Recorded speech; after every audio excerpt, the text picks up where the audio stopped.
Hey everyone, Jessica O'Garr, clinical psychologist for the Psychologist.com, doing another Schema Therapy video today. And today we are doing Suspicious Overcontroller Mode, right? The function of this one is to prevent anything bad from happening by controlling everything, suspecting everyone, and trusting no one. So the biggest schemas we see under this, mistrust and abuse, all right? So there may have been a history of mistrust, there may have been a history of abuse, which sets up the idea that I can't trust people because all they're going to do is harm me, or other people are running to their own agenda, so they can't be trusted because you don't know what they're trying to do. There's usually also a vulnerability to harm schema. Something bad's going to happen, I'm going to get hurt, I'm going to get sick, other people are going to cause that. And there's probably also a bit of an abandonment schema under that as well, of I can't trust people because people are probably going to leave me. The triggers is perceived danger. Look, suspicious overcontroller, I see this a lot in my PTSD patients, when particularly those who've been out, had an event happen. We might see it more in, say, military services or kind of emergency services can get this a lot, with the aspect of I've been exposed to a lot of dangerous people, therefore I know that everyone is a scumbag, no one can be trusted, everyone is going to cause me harm, nothing is safe, and therefore I must control everything because something bad could happen at a moment's notice because I've seen it happen, right? So it's very common a PTSD response or some sort of trauma response. The awareness, thoughts, physical, emotional, behavioural, nothing is safe, no one can be trusted. There's a element of hypervigilance, there's the suspiciousness, there's the questioning, there's the mistrusting, and that can feed into micromanaging, into checking, into monitoring. I've had patients with this sort of stuff who kind of are monitoring their partners, monitoring their kids, those apps like Find My Friends or whatever, where they're kind of just checking to see where everyone is, checking to make sure where people are and who they're with and what they're doing and where they're going, and with the idea of I have to check to make sure they're safe. I have to check to make sure that nothing bad's going to happen. It's not so much perfectionism. It's not around performance. It's around safety. I need to make all of the decisions and everyone has to follow my rules because I'm the only one that can see the real danger out there. Don't you understand how scary this world is? You have to do what I say because I'm the only one that can keep you safe. It's rigid rules for other people to follow. It's safety behaviors. Some people might use kind of some rituals or some repetitive behaviors or some safety kind of checking behaviors just to make sure that nothing bad happens. They can get into a little bit of kind of OCD sort of stuff in here around the control and the checking. So it may be things like, well, my 20-year-old son is driving to a friend's house. I'll just check him on Find My Friends just to make sure he gets there safely, right? How this becomes maladaptive is those sort of safety behaviors, those checking behaviors, reinforces inside your head the only reason that he got there safely is because I checked on him. The only reason that everything is okay is because I had control of it. If I were to let anyone else have control, then everything would be a shambles. I'm the only person that can keep things safe and everyone must follow my rules. And you know the biggest problem with that? You become a tyrant that no one wants to be around. So the over control of everyone else, usually with the best of intentions, is not well received by other people. So we see a huge strain on relationships of other people just going, for God's sakes, leave me alone, I'm an adult, I can make my own decisions and do what I want. But the suspicious overcontroller is, no, you don't understand how bad it is out there. I have to be the one to control this. I have to be the one to make the decisions. I'm the only one that can possibly keep you safe. All right?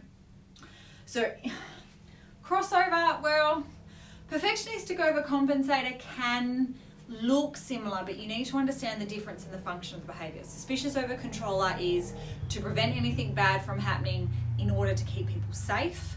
Perfectionistic overcontroller is to prevent anything bad from happening, but it's more around performance. It's more kind of, I have to be perfect at everything so that I don't fail. It's more performance-based as opposed to safety-based, which this one is more safety-based, all right? Needs, as with all of our maladaptive coping mechanisms that we see within the schema mode, kind of from an overarching point of view, the maladaptive coping modes aren't very effective, so we need to bench them. Therefore, the primary need is boundaries. Okay? We also have some need, if you can get to that point, to mitigate the response of the overcontrol is to introduce some spontaneity instead, right? freedom to express, freedom to play, opportunities to try things differently. Now, this is going to be pretty hard if you were so used to controlling everything, because here I'm actually asking you to let go of some control.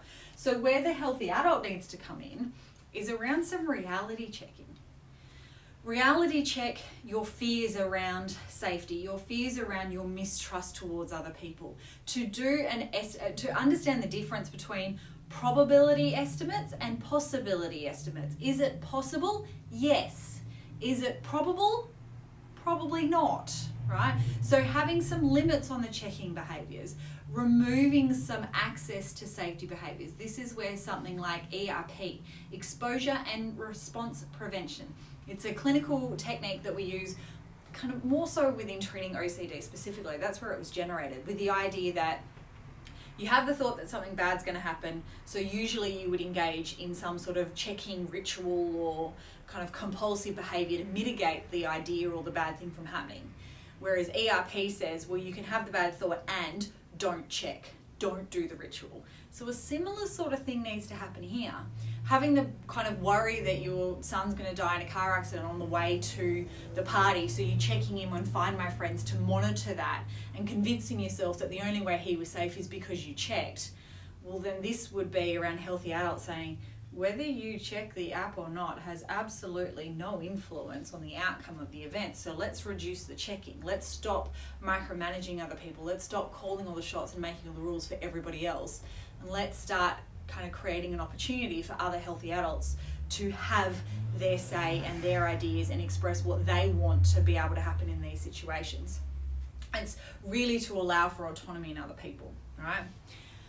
And also to understand the difference between fear and anger, because what we'll see here is people are experiencing fear, and when someone doesn't follow their rules, or someone doesn't do it the way they want, or someone doesn't let them control the situation, you'll get an expression of anger come out. So that can also be quite problematic.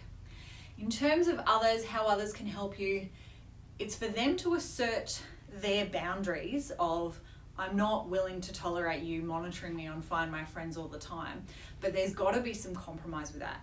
Remember, from the point of view of the suspicious overcontroller, they think that they're doing the best thing they possibly can in acting in a way to keep everybody safe, right? It comes from a place of fear. It comes from a place of mistrust of others to act in a way that maintains safety of the people that they care about. So if you just simply retreat or withdraw any sort of support or engagement, the suspicious overcontroller is going to flip their lid.